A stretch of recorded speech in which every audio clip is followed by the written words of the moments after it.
I've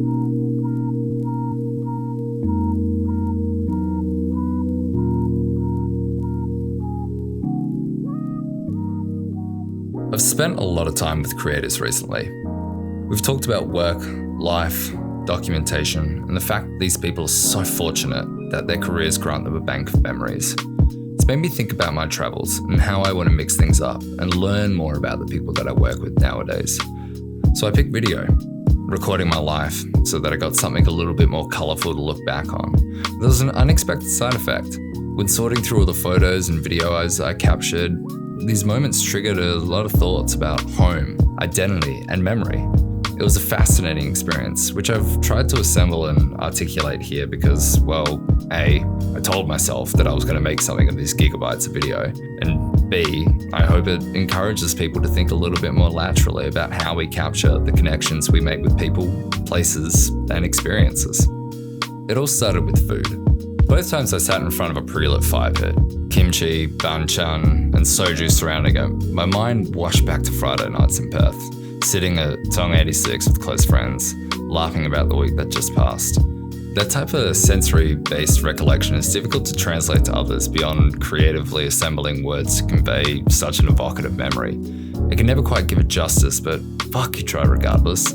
Even thinking now it wraps you up. It takes you away to other moments surrounding that point in time. Like when we first arrived at Gyeongbokgung Palace, collectively awing at its decorative wonder, or passing through urban dreamscapes that jack you right into that OG lo-fi tumbling hole.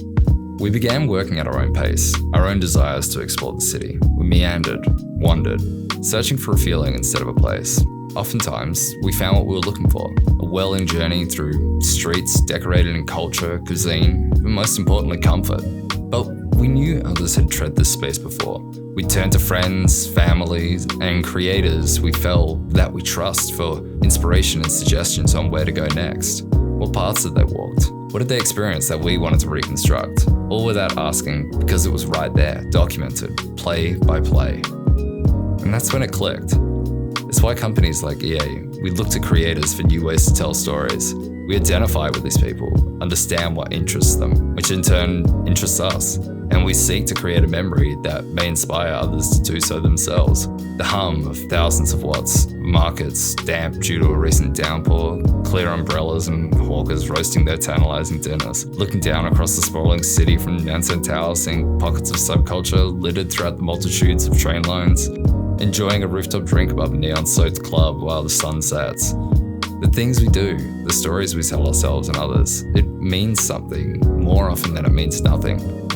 It's fucking hard work, and putting all this together really gave me a sense of appreciation for those that do this day after day, pumping out entertainment that's much more coherent than what the last however many minutes were. It makes me really glad that I had someone to push, encourage, and laugh with as I began to capture this life through the lens of my phone. So, thanks, Soul Sister. I encourage you to think about this idea. We all create in some form or another under the guise of ephemera or stream of consciousness, so that's one part down. It's now about thinking why we do it and what good we can do with it. If I look back at this, and if I think, well, is there anything good that I can get from this?